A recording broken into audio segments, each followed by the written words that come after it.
ये वो रहनुमा है जो जुल्म को दूर करके इंसानियत को इंसाफ से भर देगा।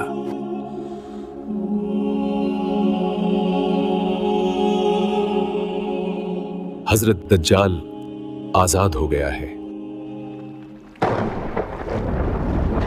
समुंदर के बीच एक पुरअसरार जजीरा और वहां जंजीरों में कैद एक शख्स जो इंतजार कर रहा है। और नबी सल्लल्लाहु अलैहि वसल्लम ने फरमाया, उसका फितना दुनिया का सबसे बड़ा इम्तिहान होगा। और फिर जंजीर टूट गई, फितना का बादशाह आजाद हो गया।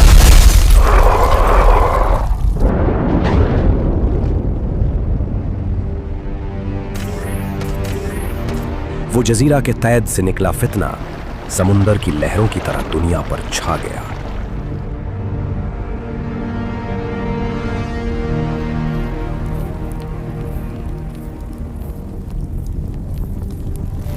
और जब दज्जाल निकलेगा, दुनिया अफरा तफरी में डूब जाएगी। जंग, कत्ल और फितना हर जगह फैल जाएगा। मैं तुम्हारा रब हूं, मेरे हाथ में जन्नत भी है और दोज़ख भी। जो चाहे मैं तुम्हें अभी दिखा सकता हूं। और फिर उसने अपने आप को रब करार दिया। वो जन्नत और दोज़ख दिखाता, बारिश बरसाता और इंसानियत को गुमराह करता गया। देखो, मैं आसमान से बारिश बरसाकर तुम्हें रिज़्क देता हूं। कौन है जो मेरे जैसा कुदरत रखता है? लोगों ने हक भुला दिया और उस झूठे को अपना रब तस्लीम कर लिया। देखो, ये है दोज़ख की भयानक आग और सिर्फ मैं हूं जो तुम्हें इससे बचा सकता हूं, क्योंकि मैं तुम्हारा रहम रब हूं।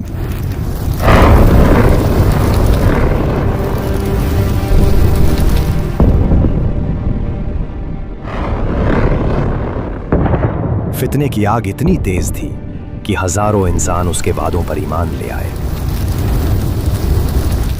देखो, ये है जन्नत। हमारा रब सिर्फ तू है, हमारा रब सिर्फ तू है, हमारा रब सिर्फ तू है,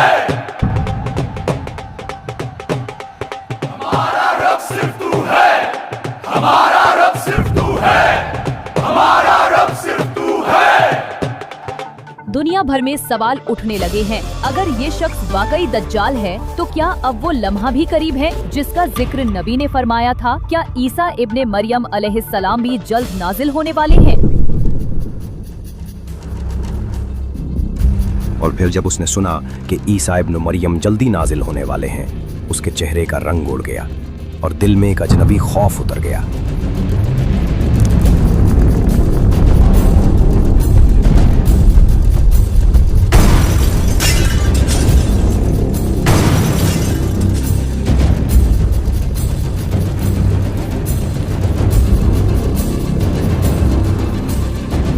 तू सोच रहा है ईसा के आने से मैं रुक जाऊंगा? मैं हर ईमान को तोड़ने वाला कुदरत हूं और तू सिर्फ एक इंसान है। तैयार हो जाओ, फितना दज्जाल का इम्तिहान शुरू हो चुका है।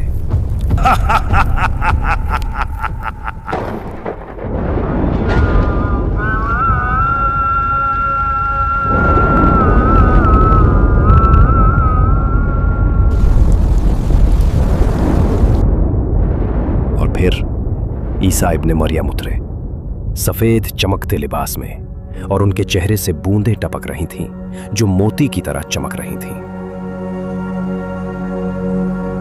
हजरत, आपकी हुजूरी से जुल्म का राज खत्म होगा और इंसानियत को सच और अमन मिलेगा। इमाम मेहदी, जो इंसान हक के रास्ते पर दुनिया को ले जाएगा, वही आप हैं। आइए नमाज अदा करते हैं।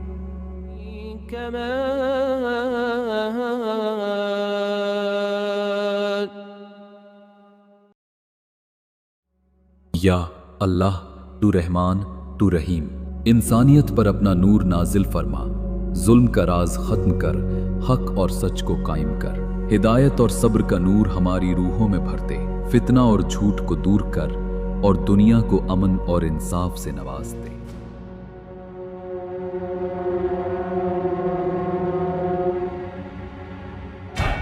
और फिर सबसे बड़ी जंग का वक्त आ गया।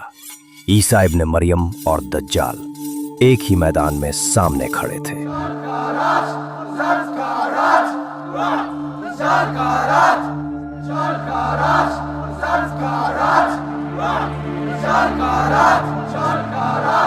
और फिर लोग उसके नारे लगा रहे थे, उसको अपना रब मानकर ईसा इब्ने मरियम के खिलाफ जंग के लिए खड़े हो गए। इतनी छोटी सी तादाद, तुम्हारे सारे इरादे बस हवा हो जाएंगे।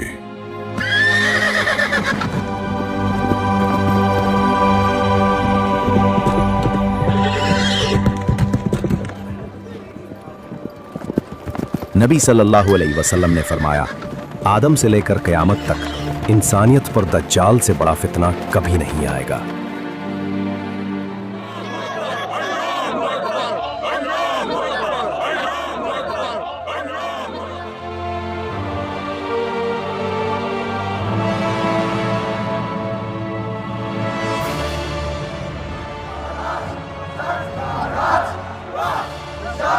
आगे बढ़ो, राज कायम करो।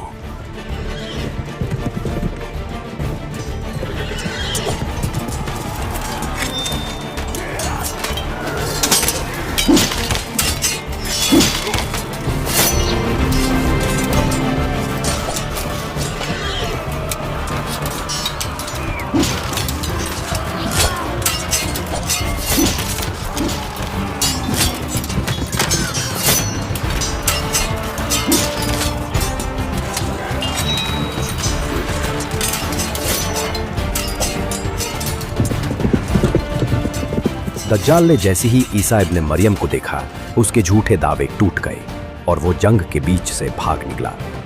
और जब ईसा इब्ने मरियम उसके करीब गए, वो नमक पानी में घुलने जैसा पिघल गया और फिर बाबलूद पर उसका अंजाम हुआ।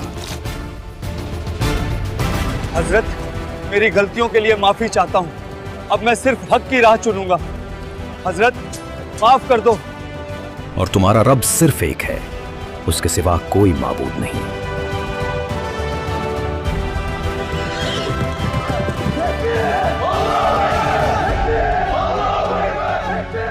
अल्हम्दुलिल्लाह, या अल्लाह, तू ही सबसे आला और तू ही इस कायनात का असल मालिक।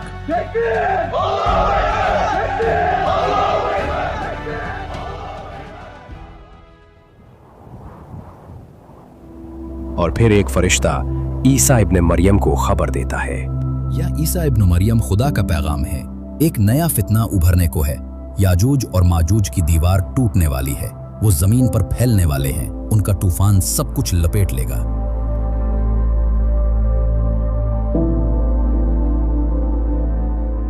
लोगों, अल्लाह का पैगाम आया है। वो कौम जिसका जिक्र तुमने सुना था, याजूज और माजूज अब कैद से निकल चुके हैं और इंसानियत के लिए एक नया इम्तिहान लेकर आ रही है। भागो नहीं, ईमान के साथ चलना है। पहाड़ अल्लाह की पनाह बनेंगे तुम्हारे लिए। सब लोग पहाड़ पर जमा हो जाओ।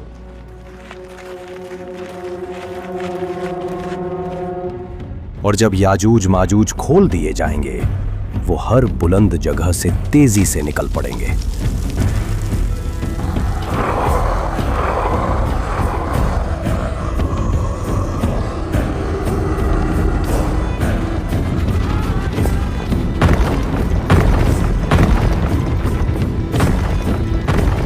और जब रुकावट टूट गई, याजूज माजूज हर बुलंदी से उतरकर दुनिया पर छा गए।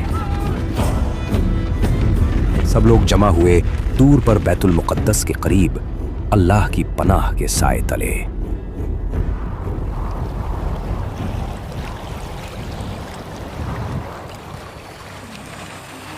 अब उनकी लश्कर तालाब की तरफ चल पड़ी। वो प्यास जिसे जमीन का एक एक कतरा बुझा न सका, अब पानी को निकलने आई थी।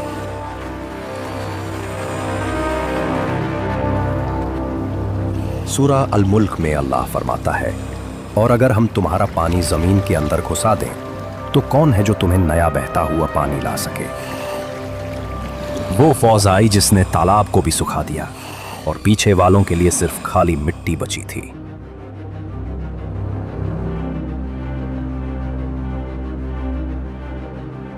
पहाड़ों की ओर भाग के क्या बच जाओगे?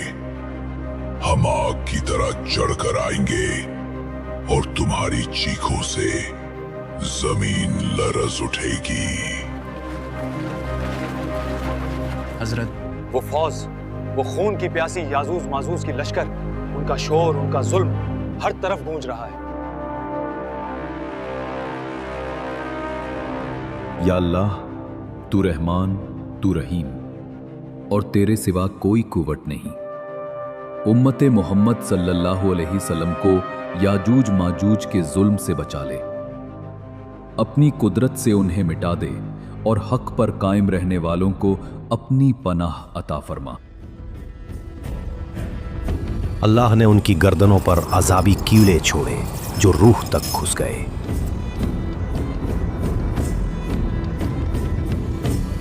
और एक ही लम्हे में याजूज माजूज सब मिटा दिए गए।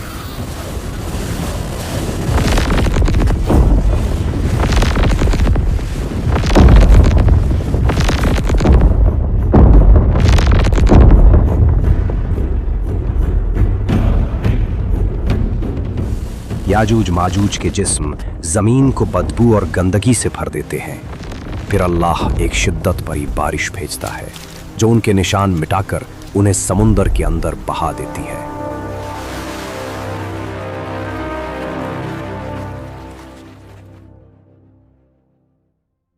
याजूज माजूज के खत्म होते ही इंसानियत ने सुकून सोचा, लेकिन दुनिया को ढक गया वो धुआं जो अजाब बनकर आया। ताज़ा खबर, एक रहस्यमयी काला धुआं दुनिया के कई शहरों में तेजी से फैल रहा है। सरकार ने लोगों से घरों में ही रहने की अपील की है। यह धुंध क्या है, कोई नहीं जानता। और फिर वो धुआं सिर्फ एक शहर तक महदूद न रहा, उसने पूरे जहां को लपेट लिया। हर कोना, हर बस्ती, हर मुल्क उसके साए में दफन हो गया।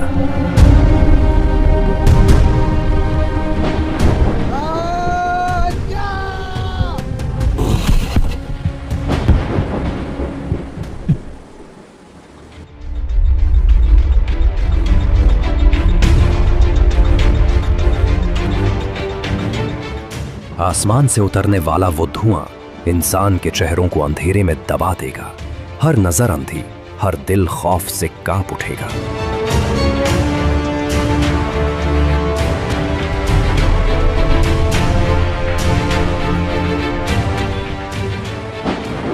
पूरी दुनिया एक गहरे धुआं से ढक चुकी है। क्या यह कयामत का आगाज है? यह धुआं आसमान से उतरकर जमीन को निगल रहा है।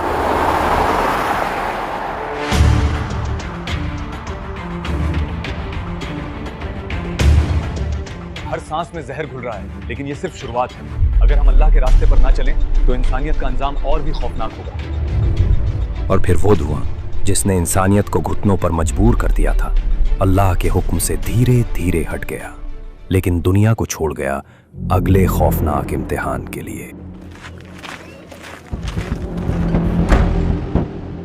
और फिर वो वक्त आया जब सूरज ने मशरिक से उभरना छोड़ दिया। दिन रुक गया और रात लंबी होती चली गई। देखो ये अंधेरा, 3 दिन से सूरज का नूर नहीं, हर चेहरा भय से बदल गया। या अल्लाह। और फिर एक दिन सूरज मगरिब से उभरकर इंसानियत के लिए आखिरी निशानी बन गया। सूरज निकल गया, रोशनी वापस आ गई, लेकिन ये अंधेरा और धुआं, ये मंजर, अभी भी सब कुछ खौफनाक है। नबी सल्लल्लाहु अलैहि वसल्लम ने फरमाया कि क़यामत के करीब 10 बड़ी निशानियां ज़ाहिर होंगी। उनमें से एक होगी दब्बतुल अर्ज़।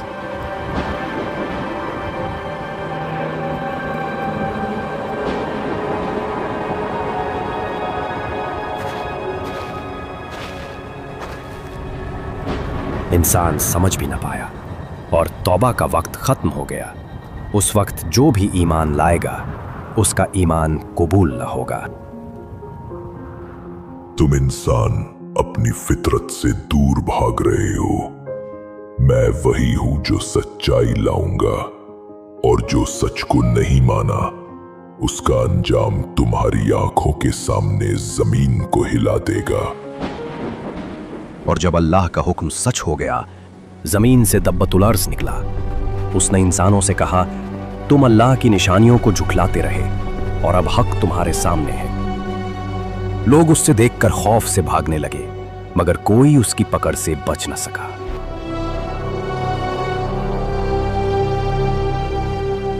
चेहरे हर इंसान का असली रंग दिखाता है।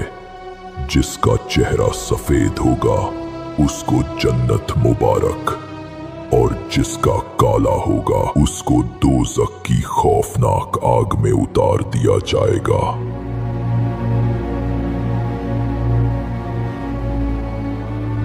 अब तुम्हारी बारी। लोगों ने अपने हाथ उठाए, मग़फ़िरत के लिए रो रो कर दुआ मांगी, लेकिन तौबा के दरवाजे बंद हो चुके थे।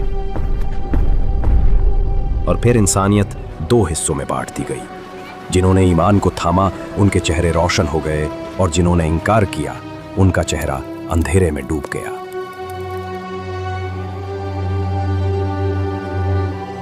और जब दबातुल अर्ज़ अपना काम पूरा कर चुका तो वो अल्लाह के हुक्म से वापस मिट्टी में समा गया। उसका काम था फैसला करना, और वो फैसला हो गया।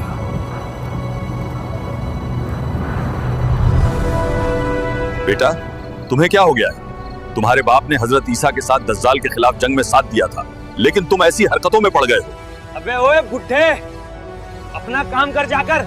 गुनाह उनकी आदत बन गया था, आवारगी उनका मकसद। इंसान खुद अपनी तबाही का तमाशा बना रहा था। इंसानियत ने सोचा कि इम्तिहान खत्म हो गया, मगर असल इम्तिहान तो अब शुरू हुआ। धरती फटने लगी। एक तरफ मशरिक में जलजला, दूसरी तरफ मगरिब में, और तीसरी अरब की सरजमीन में। ये थी वो धरती का निकल जाना जो नबी सल्लल्लाहु अलैहि वसल्लम ने पहले ही बता दिया था। अभी तक तकरीबन 3 जगह पर जमीन के धंस जाने के वाकयात पेश आ चुके हैं।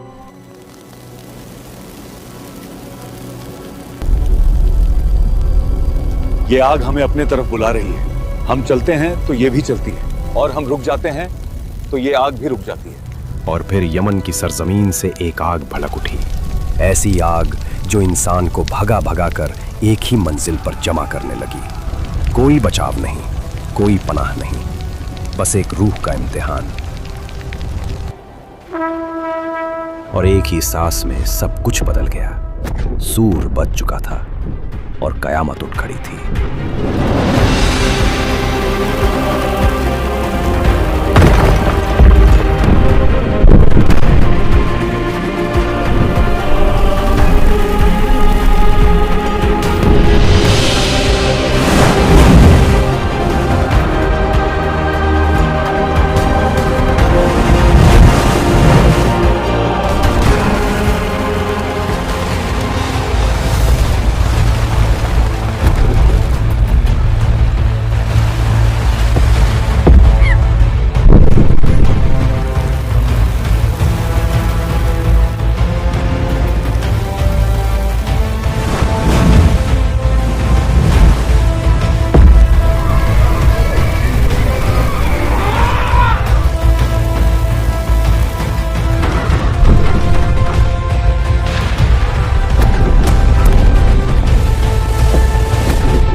और उन्होंने अल्लाह की कदर न की जैसा उसकी कदर करने का हक था। और क़यामत के दिन सारी ज़मीन उसके कब्ज़े में होगी और उसकी कुदरत से तमाम आसमान लपेटे हुए होंगे। तो जब सूर में फूंक मारी जाएगी तो न उनके बीच रिश्ते रहेंगे और न एक दूसरे की बात पूछेंगे। तो जिनके पलड़े भारी होंगे वही कामयाब होने वाले होंगे, और जिनके पलड़े हल्के होंगे तो ये वही होंगे जिन्होंने अपनी जानों को नुकसान में डाला। वे हमेशा दोज़ख में रहेंगे।